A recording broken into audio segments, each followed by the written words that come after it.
Yes. Ay! Eto na! Hello! Hello ka, Vibes! Uy, sayang toothpaste. Magsalita ka, mapapanis yan. Hello ka-Vibe! Sino to? Taga saan ka? Ka-Vibe, salita na. Sino to? Taga saan ka?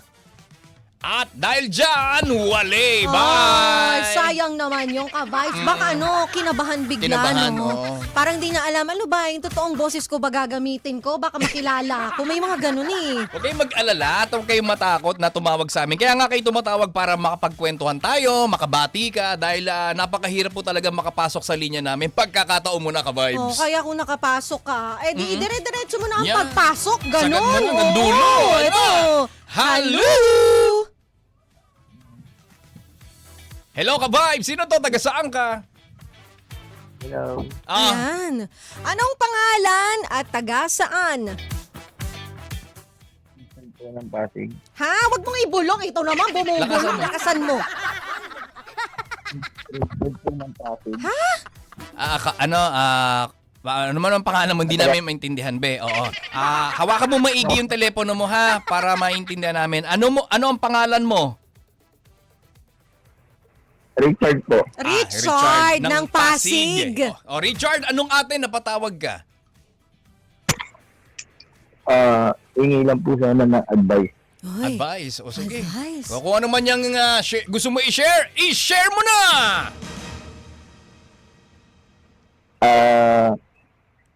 Ganito po kasi medyo yung sitwasyon mo. Yung sitwasyon po namin. Hello po. Sige, nakikinig kami, Richard. Malinaw po ba? Malinaw naman. Sige, go. Kwento na. Go. Ayun po. Kasi po yung partner ko po aalis na po. Okay, aalis. LDR. Apo, mag-ibang na po siya. Pupunta po siya ng Macau. Okay. O ako naman po, ngayon namumupaan po kami. Binabala ko po sana na parang pag umalis siya, alis na rin po ako. What do you mean na pag umalis siya ay aalis ka rin? Mag-iibang bansa ka rin ba? Ganun ba?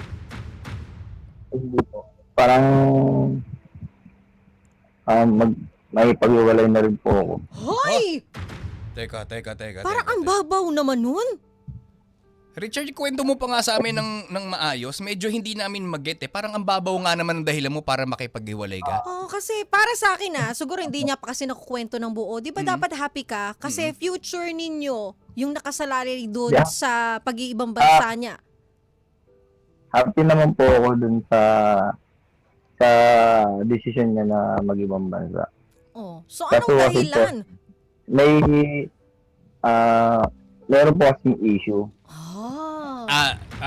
Richard, diretsuhin mo na yung kwento mo, no? Para mas maintindihan natin. Gusto mong makikipaghiwalay dito sa partner mo dahil mag-iibang bansa siya. So, bukod sa dahilan na yon, ano pa yung dahilan bakit gusto mong makipaghiwalay? Kasi po ganito. Yung siya po, merong pag may parang schoolmate o dati niyang kabatch doon sa nung college siya.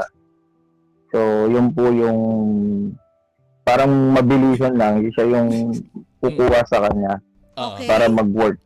So, wala pa naman siya totally work talaga. Okay. Isasama lang siya sa ibang bansa para doon daw mag-apply. So, sa madaling sabi, itong kukuha sa kanya, lalaki. Opo. May Tapos, selos. Tama ba? May selos? Problema naman po doon kasi ako naman po hindi ako basta-basta nagsiselos. Kaso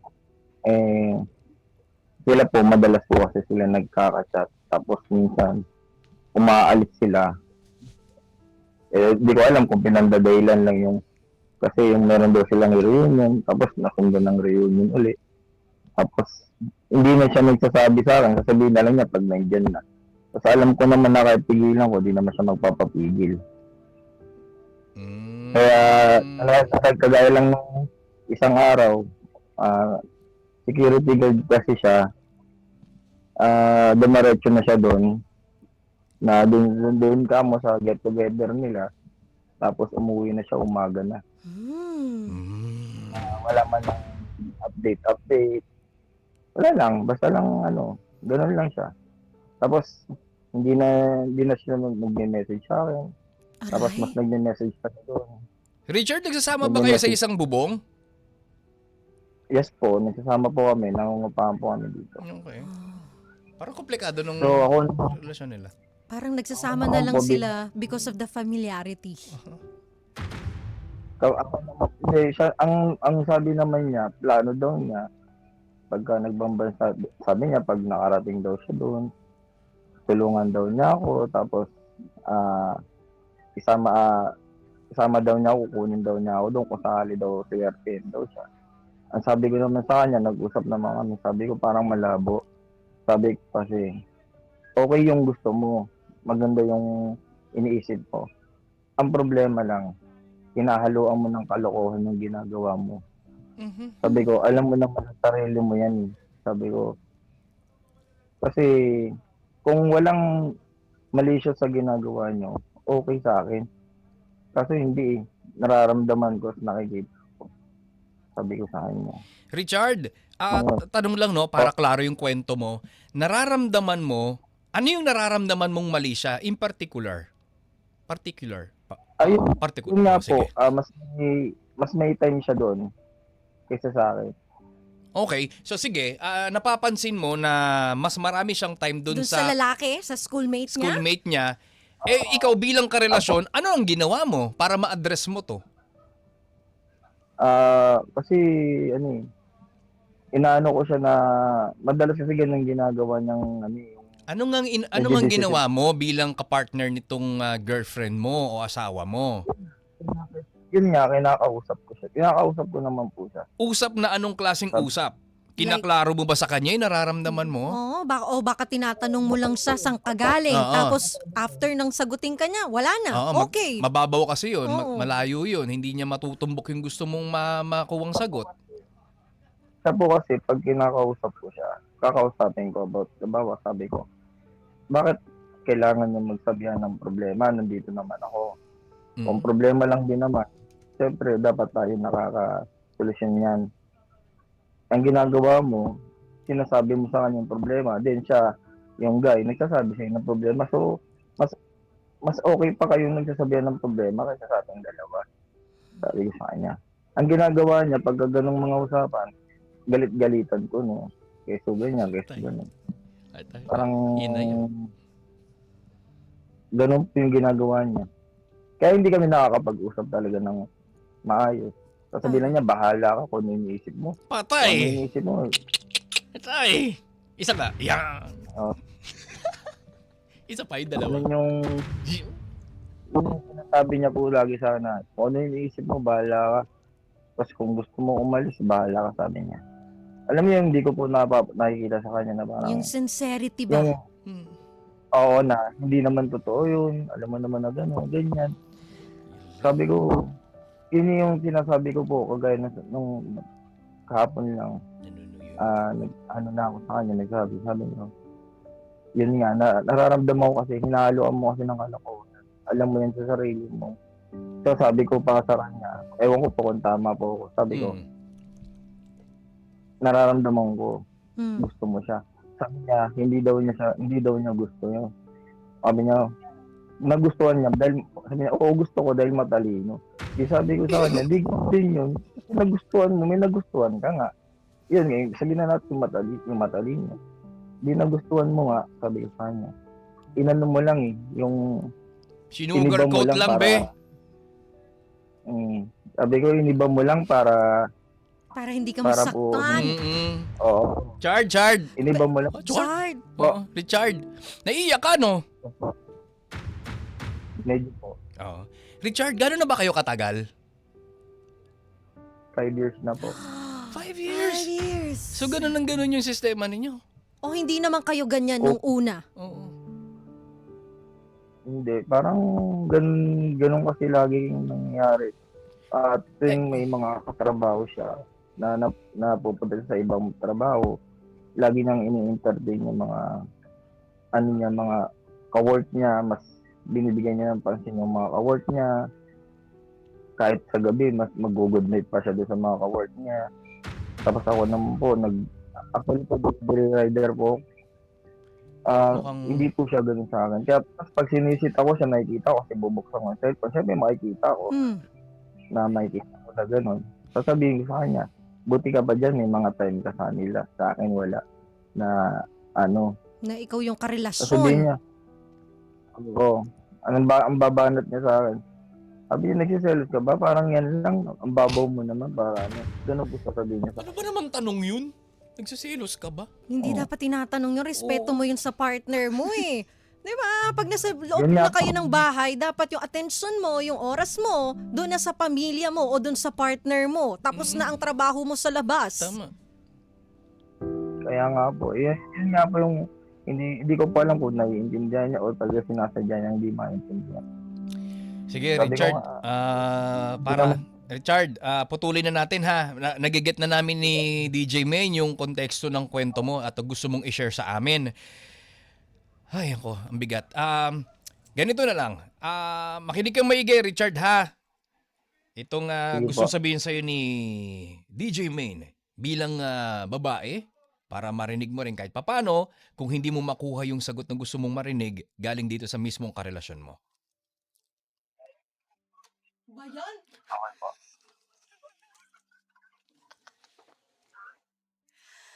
Alam mo Richard, minsan may mga tanong na hindi na natin kailangan itanong pa. Kasi ramdam na natin yung kasagutan doon sa pinaparamdam sa atin.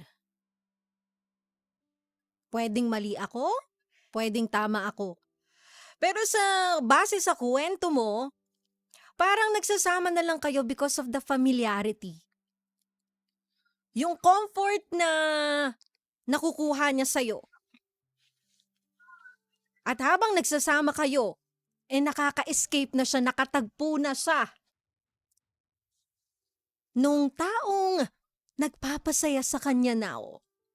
Pero nahihirapan siyang aminin ito sa'yo kasi ayaw niyang lumabas na masama siya.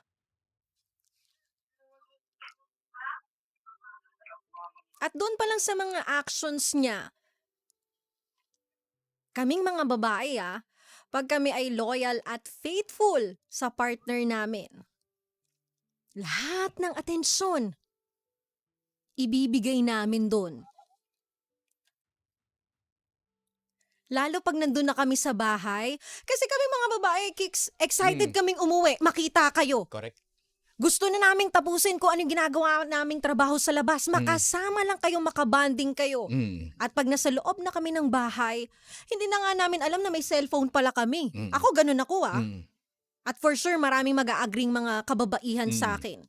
Pero dito, sa kasintahan o karelasyon ni Richard, mas binibigyan pa rin ng oras yung cellphone niya kaysa dito sa taong karelasyon niya. Baka tama yung nararamdaman mo, Richard. Sundin mo. Kasi mararamdaman mo rin naman yan kung sakaling ikaw ay handang mag-let go sa kanya. Pag siya ay nag-chase o humabol sa'yo at pinakita niyang mali ka sa iniisip at nararamdaman mo. Bakit ka sasama din dun sa sa lalaki nang wala ka pang kasiguraduhan na may trabaho ka sa ibang bansa? Mm. Diba? Correct. Kung aalis ka, dapat sure ball ka na Oo. na ikaw ay may pupuntahan doon. Hindi biro. Totoo, hindi biro ang makipagsapalaran sa ibang bansa at doon ka palang maghahanap ng trabaho. Tama. Ibig Kasi daw sabihin, po, escape niya na lang yun. Gusto Dahil niyang makasama itong lalaking ito dahil hindi ka na niya mahal. Patay. Hindi na siya masaya sa'yo, Richard. Aray, dahan-dahan lang masakit. Ganun talaga. Minsan kailangan natin ma-real talk para isang bigat na lang. Kesa naman puro kasinungalingan yung sasabihin natin dito sa tao. Agoy.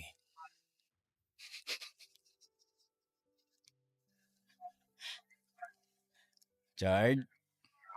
Chard? Oh. Ayun, 'di ba? Ikaw ba, kung ikaw nasa sitwasyon ni Richard Kicks, Oo. Chard, ito naman sabihin sa'yo yung Tito Kiko mo. anong gagawin mo?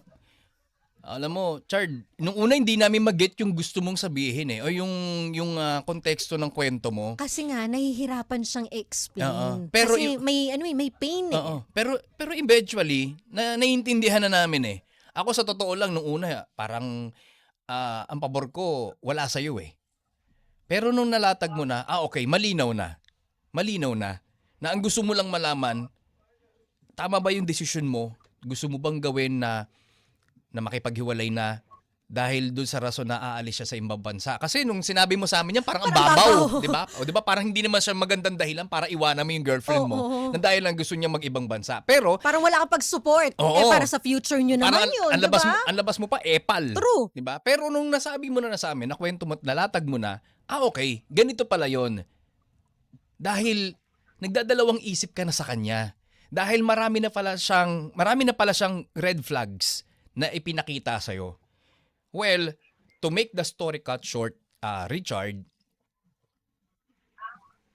somehow tama yung gagawin mo. Yung naiisip mo na hiwalayan na lang siya. Kasi unang-una, nung mga oras na nagsiselos ka, kinakausap mo naman siya, sinasabi mo yung nararamdaman mo, pero ano lang ang isinasagot sa'yo? Ano ang ibinabalik sa'yo nitong babae? Iniisip mo lang yan. Tinanong ka pa, nagsiselos ka ba? Di ba? Loko-loko ka ba para hindi mo maintindihan na nagsiselos na ako? Di ba? Di ba? Ikaw kung marunong kang makaramdam sa isang relasyon, hindi mo kinakailangan tanungin. Oo, totoo. Di ba? At sa 5 taon, for sure, kabisado mo na. Kilala mo na. Ang boyfriend mo, girlfriend mo, kilos pa lang, mata pa lang, pananalita pa lang. Yung aura pa lang niya na hindi na siya kumikibo, Totoo. alam mo nang there's something wrong. Di ba? 5 taon na hindi biro ang 5 taon. Kilala nyo na ang isa't isa. Hibla ng balahibo ninyo. Kabisado nyo na yan. Tapos, sabi mo rin na aalis siya papuntang ibang bansa kasama tong laging niyang kachat na nakukuha niya pang bigyan ng atensyon para bigyan ng good morning, good night, kamusta ka, kesa sa'yo na ikaw kasama mismo sa loob ng isang bubong. Di ba?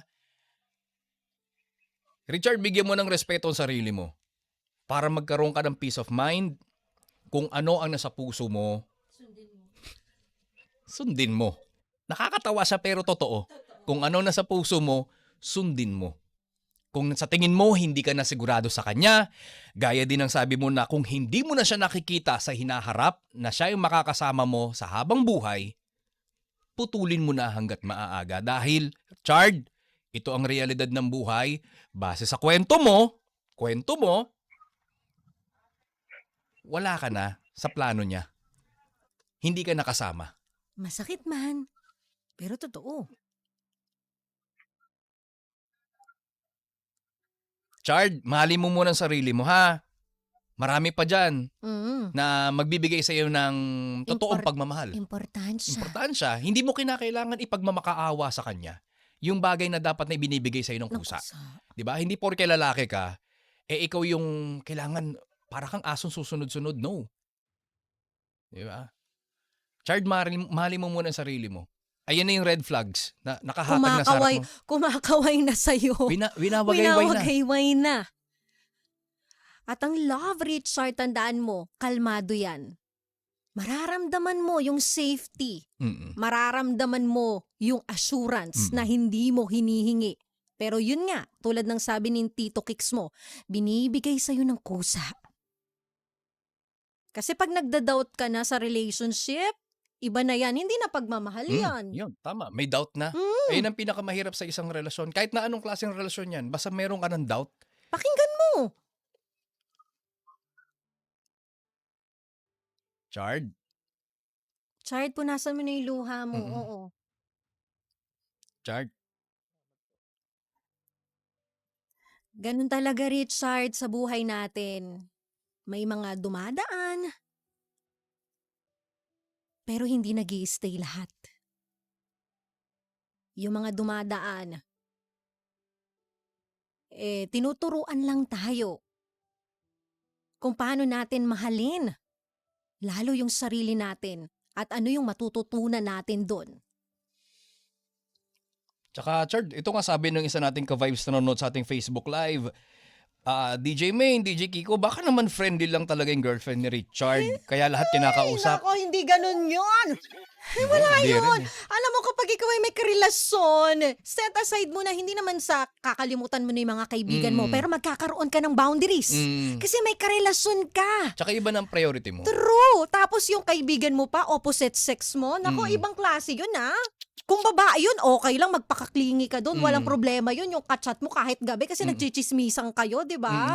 Pero yung ganito, Chard, mag-isip-isip ka na. Lalo yan, iiska po yan papuntang ibang bansa, maiiwang ka. Again, po. at the end of the day, Chard, ikaw pa rin yan. Hawak mo pa rin ng beat. Charot. Hawak mo pa rin ng kapalaran mo, okay? pinapatawa ka lang namin ha. Kasi tulong-tulo na yung luha ni Richard. Ay mga ka-vibes, para sa mga nakakarinig dito na sa radyo, si Richard po ay sumasangguni sa atin tungkol po sa girlfriend niya na matagal niya na pong kinukutuban na parang wala na rin siya sa picture, di ba? Chard? O, anong masasabi mo, Richard, kung kaharap mo ngayon yung girlfriend mo? Kung nakikinig siya ngayon,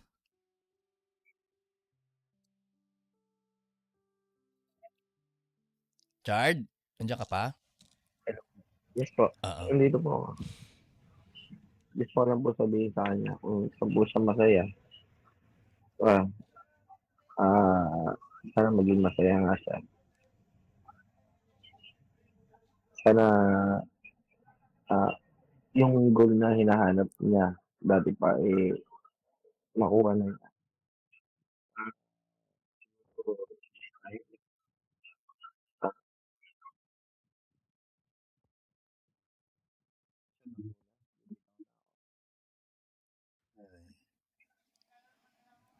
Yun na talaga, yun din naman talaga yung naiisip. Mm. Alam mo, kapag binatan niya, at least, alam niya na yung sa alimang tao na yun, minahal ko siya. Unang namin, walang minsan, pero hanggat kaya ko, ginagawa ko yung best ko para sa ano. Yun lang po. Maraming salamat po. Chard, kapit lang ha. Kaya yan. Kailangan mo lang siguro talagang pagdaanan yung ganito. totoo, kailangan mapakatatag. Mm-mm. At may mga desisyon sa buhay natin na napakahirap pero minsan yun yung tamang gawin. Totoo. Alam mo, Chard, dagdag lang namin ni DJ Main na sabi nga, kinakailangan mong daanan yung ganitong sakit. Masakit siya, pero kinakailangan kasi para mas maintindihan mo kung saan ka dadalhin ng kapalaran at ng langit para sa better Richard. At ika nga best Richard. Totoo. Diba? Pero yun, kaya harapin mo siya, kausapin mo siya. Kung ano yung kinuwento mo sa amin ngayon, yung bigat, Correct. i-open up mo sa kanya. Mm. Then it's your choice, your call. Decision mo na yan. Kung ano man ang maging desisyon mo sa relasyon ninyo, at least nasabi mo sa kanya, makakapag-move on ka nang wala kang bit-bit.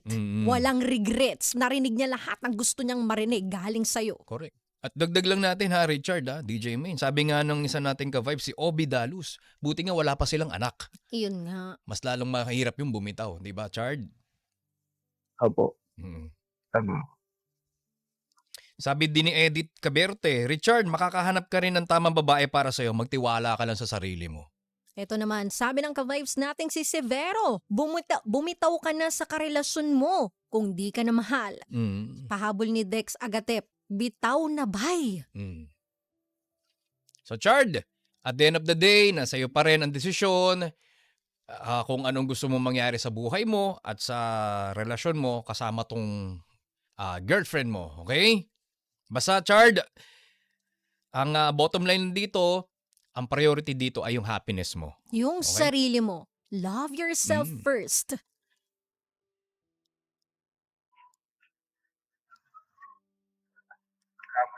Chard? Po. Okay. Sige, alam naming masakit ha, Chard. Naintindihan ka namin na tutunugan natin umiiyak si Mm. Richard. Pero Chard, kaya yan ha. Kapit lang ha. Laban lang. Salamat po tayo. Alam mo, Main, pinakamahirap sa lahat na marinig yung iyak ng lalaki. Oo naman. Totoo. Kasi bihira lang kayong magpakita ng softness nyo eh. Mm. Kasi ang lalaki kailangan talaga niya matikas, Oo. matigas, hindi tinatablan. Mm. Kaya pag ganito, ang bigat. Pero kailangan nyo rin paminsan-minsan umiyak nang sa ganun mapagaan yung nararamdaman ninyo kaysa ikinikim-kim ninyo. Mm. At di naman nakakabawa sa pagkalalaki yun, di ba? Correct. Marami tayong mga ka-vibes na nanonood sa atin sa Facebook Live. Richard, sumasang-ayon sila sa'yo at nagsasabi na tiwala lang, maraming deserving para sa'yo at kapit lang, magtiwala ka lang na iigi rin ang sitwasyon mo ngayon, Richard.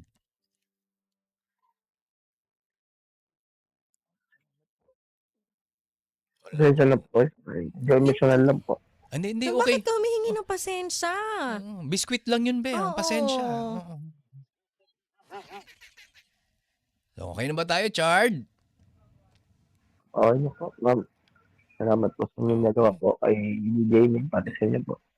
Sige, basta kapit lang ha. Sana sa pagtawag mo ulit, marinig namin na masaya ka na. Ha? Oo, nakilala mo na yung babaeng hindi mo kailangan ihingi o ibeg yung pagmamahal kasi kusang binibigay sa'yo, Oo. di ba? Yun ang malupit na relasyon na pag-ibig na sana. Kaya talaga ipagpipray namin ni Tito Kicks mo, matagpuan mo na. Bye! Correct. Chard, yun lang tayo. Okay na tayo? Okay na po, maraming Okay. salamat po sa inyo. Sige, kalma lang ha, Chard ha. Kaya yan ha. Basta lagi ka lang makinig sa amin pag nalulungkot ka, papasayahin ka ni Tito Kicks mo. At mas lalong pasasahin ka ni DJ May. Ay, gusto mo bang sumama sa akin sa Mount Fuji? Isasama kita. Gusto mo makita ng Mount Fuji, Richard? Ayan, Richard, maraming salamat ha. Ayan, Richard, sabi mo muna, 92.3 FMR. Ang lupet. 2.3 FMR, ang lupit. Yan! Maraming salamat mula sa Pasig City, si Richard. Richard, thank you! Ingat ka!